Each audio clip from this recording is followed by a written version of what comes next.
Bonjour à tous, j'espère que vous êtes en pleine forme et prêts à faire le point sur l'actualité brûlante du football européen. Aujourd'hui, nous allons plonger ensemble dans les dernières nouvelles du mercato en explorant les informations de la presse internationale et en analysant leurs implications pour les clubs et les joueurs. Et pour commencer, parlons d'un premier coup de tonnerre. Chelsea aurait préparé une offre de 160 millions d'euros pour tenter de convaincre le Real Madrid de laisser partir Vinicius Junior. Une somme colossale qui illustre à quel point les clubs anglais sont prêts à investir massivement pour renforcer leurs effectifs.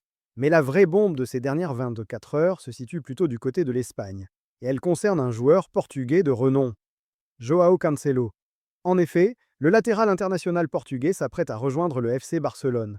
Une arrivée qui marque le grand retour de Cancelo en Liga. Après plusieurs saisons passées en Italie et en Premier League, les premières annonces avaient évoqué un intérêt du côté italien, notamment selon la Gazzetta dello Sport, mais les dernières informations confirment que c'est bien le Barça qui a réussi à boucler l'opération, au grand étonnement des observateurs. Détaillons maintenant les contours de ce transfert. L'accord entre le joueur et le club catalan est total, mais il s'inscrit dans un cadre strict imposé par le fair play financier de la Liga espagnole. Pour rappel, Barcelone reste soumis à des contraintes budgétaires importantes, ce qui limite sa capacité à offrir des salaires élevés à de nouveaux joueurs. Dans ce contexte, l'absence prolongée de l'international danois Christensen, blessé pour environ 4 mois, a créé une opportunité stratégique. Le Barça peut en effet utiliser une partie de la masse salariale qui aurait été allouée à Christensen pour financer le prêt de Cancelo. Le joueur portugais, qui perçoit un salaire annuel de 17 millions d'euros net à son club d'origine, ne verra donc qu'une partie de cette somme couverte par le Barça. On parle de 3 à 5 millions d'euros environ pour cette période de prêt. À l'issue de ce prêt, Cancelo devrait retourner à son club initial, ce qui permet au Barça de renforcer son effectif tout en respectant les règles financières strictes imposées par la Liga. Ces dernières 48 heures, l'avenir de Cancelo au Barça a été l'objet de nombreuses spéculations. Pendant un temps, certains observateurs pensaient que le club catalan privilégierait le recrutement d'un défenseur central plutôt que d'un latéral droit. Cependant, les décisions récentes semblent indiquer que le choix s'est finalement porté sur Cancelo pour occuper le flanc droit de la défense. Cela permettra également à Jules Koundé, habituellement latéral ou polyvalent, de se repositionner comme défenseur central, offrant ainsi au Barça plus de flexibilité tactique. Enfin, il est important de comprendre les raisons du départ de Cancelo de son précédent club. Selon les informations relayées par la presse, le joueur se trouvait dans une situation délicate avec son entraîneur, l'Italien Simone Inzaghi, qui l'avait progressivement écarté du groupe après l'avoir initialement titularisé. Des blessures et des absences survenues à des moments clés ont également contribué à cette marginalisation, conduisant Cancelo à rechercher un nouveau projet sportif qui lui permette de retrouver du temps de jeu et de s'affirmer dans une équipe compétitive comme le FC Barcelone. Joao Cancelo quitte donc l'Arabie Saoudite pour rejoindre le FC Barcelone, marquant un retour très attendu en Liga. Son parcours au sein du club catalan peut être décrit comme une véritable montagne russe.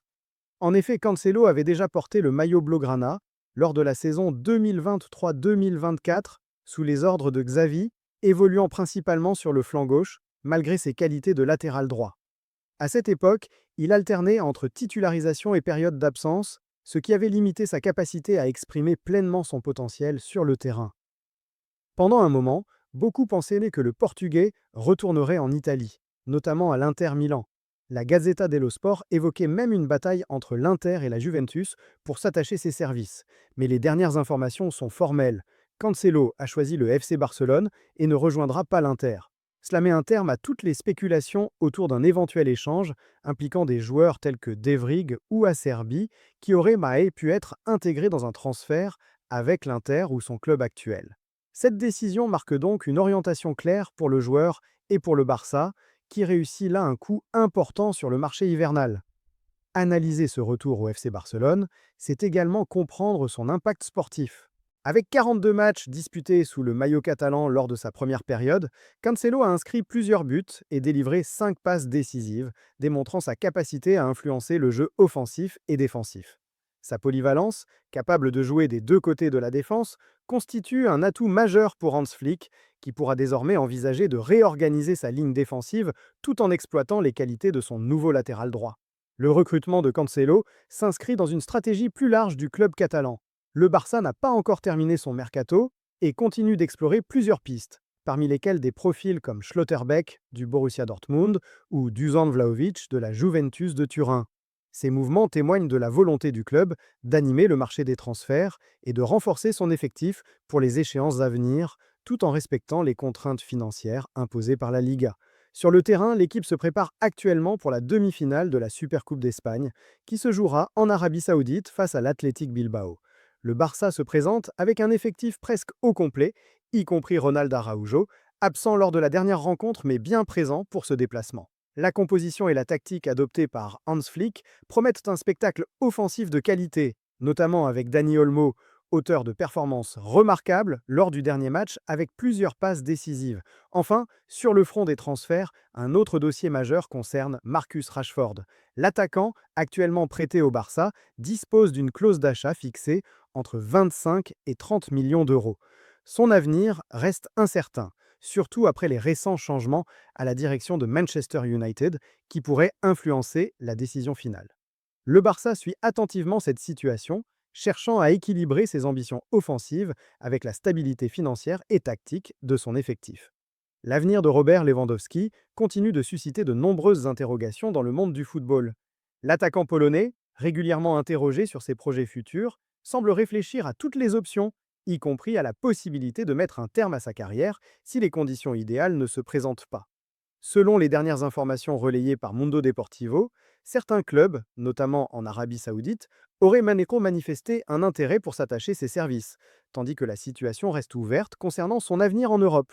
Sur le plan du FC Barcelone, le focus est également tourné vers d'autres éléments clés de l'effectif, à commencer par Johan Garcia, le jeune gardien qui a récemment livré une prestation XXL lors du dernier match de championnat, notamment dans le derby face à l'Espagnol. Ses performances impressionnantes lui permettent de s'affirmer comme un acteur central pour la Supercoupe d'Espagne, où il sera confronté à Unai Simón, le gardien numéro 1 de la sélection espagnole.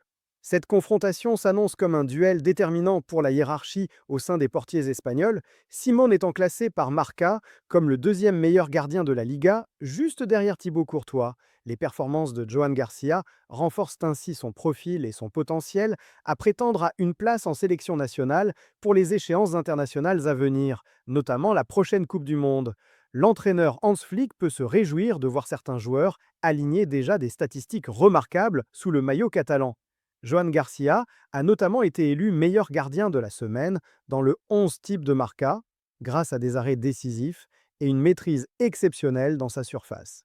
Les chiffres parlent d'eux-mêmes. Sous Flick, le Barça a déjà disputé 86 matchs depuis son arrivée, avec 66 victoires enregistrées, comparables aux 70 succès obtenus par Flick au Bayern Munich. Cela souligne l'efficacité du coach allemand à maintenir un niveau de performance élevé et à imposer sa philosophie tactique dès la première année dans un club majeur. Parallèlement, du côté du Real Madrid, l'actualité est également riche. Lors du dernier match face au Betis Séville, les jeunes issus de la Fabrica madrilène ont été mis en avant, démontrant la capacité du club à compter sur ses talents maison. Gonzalo, formé au centre de formation madrilène, a notamment inscrit un triplé comprenant un but de la tête, une reprise de volée et un but de talon, devenant ainsi le 63e joueur de l'histoire du club à réussir un triplé en Liga.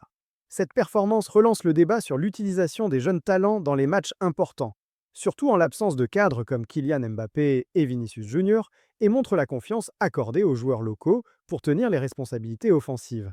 Le cas de Kylian Mbappé reste également au centre de toutes les attentions, alors que le Real Madrid se prépare à affronter l'Atlético Madrid pour la demi-finale de la Supercoupe d'Espagne. La question de sa présence sur le terrain demeure incertaine, mais son rôle stratégique est clair. Le club et l'entraîneur devront décider comment articuler l'attaque pour maximiser son influence, tout en intégrant les jeunes talents dans le dispositif. Cette situation illustre parfaitement la gestion délicate des effectifs au plus haut niveau, entre stars confirmées, jeunes prometteurs et exigences tactiques lors de compétitions majeures. Alors que les clubs européens continuent de finaliser leur stratégie pour cette mi-saison, l'attention se porte sur plusieurs dossiers majeurs, tant au niveau des effectifs que de la santé des joueurs. Du côté du Real Madrid, l'équipe prépare actuellement la demi-finale de la Supercoupe d'Espagne et espère pouvoir compter sur l'ensemble de ses cadres. Certains joueurs absents lors du dernier match, comme Eden Hazard, pourraient être disponibles pour ce rendez-vous crucial.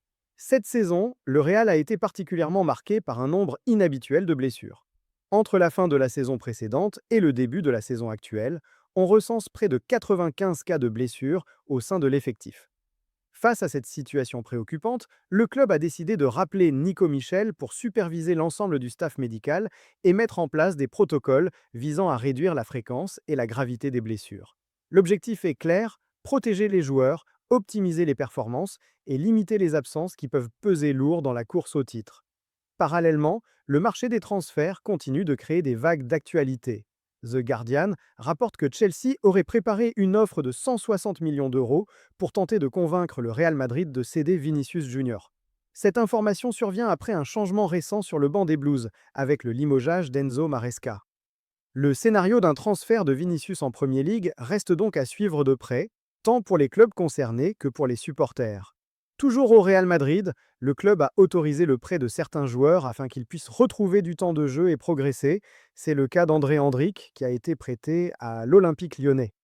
Dans ce contexte, Carlo Ancelotti, ancien entraîneur du Real et sélectionneur du Brésil, lui aurait conseillé de profiter de cette expérience pour se relancer, retrouver du rythme et revenir plus fort dans l'effectif madrilène. Cette approche souligne l'importance de la gestion des jeunes talents et de leur développement au sein de grands clubs européens. En Italie, le mercato continue d'animer la scène. Federico Chiesa, actuellement à la Juventus de Turin, pourrait effectuer un retour au club, avec l'objectif de renforcer l'attaque et de constituer un duo performant avec McKennie et le numéro 9 turc de l'équipe. Le recrutement et la rotation offensive sont essentiels dans la perspective d'une course au titre toujours très serrée en Serie A. Parmi les figures emblématiques de l'Inter Milan, Lautaro Martinez se distingue par des performances constantes. Le capitaine interiste est en train de marquer l'histoire du club, totalisant 167 buts sous le maillot Nerazzurro, ce qui le place au quatrième rang des meilleurs buteurs de l'histoire du club. Sa contribution est particulièrement précieuse dans une lutte pour le Scudetto très serrée entre l'Inter, 39 points, l'AC Milan, 38 points, et Naples, 37 points. Chaque match, chaque attaque et chaque performance individuelle auront un impact direct sur l'issue du championnat. Du côté du Napoli, la blessure d'un joueur clé pourrait avoir des conséquences stratégiques, mais heureusement, il ne s'agit que d'une distorsion et non d'une rupture grave. Les statistiques de ce joueur restent impressionnantes, avec 54 matchs disputés toutes compétitions confondues et 9 buts marqués cette saison, dont 5 en Serie A. Son retour sera crucial pour la bataille pour le titre et pour maintenir la compétitivité du Napoli face à ses rivaux. Enfin, du côté de Manchester United, le club anglais a récemment mis fin à la collaboration avec son entraîneur Antonio Amorim, dans le cadre d'une série de changements fréquents sur le banc depuis plusieurs saisons. Cette décision intervient après une succession de 5 entraîneurs différents, dans un contexte jugé par certains observateurs comme un véritable désastre sur le plan sportif et financier. Selon la Gazzetta dello Sport, le club aurait dépensé près de 500 millions d'euros sur les 3 dernières fenêtres de transfert, avec des acquisitions parfois peu efficaces ou mal adaptées aux besoins du club, illustrant les difficultés structurelles et la pression énorme qui pèse sur le management du club.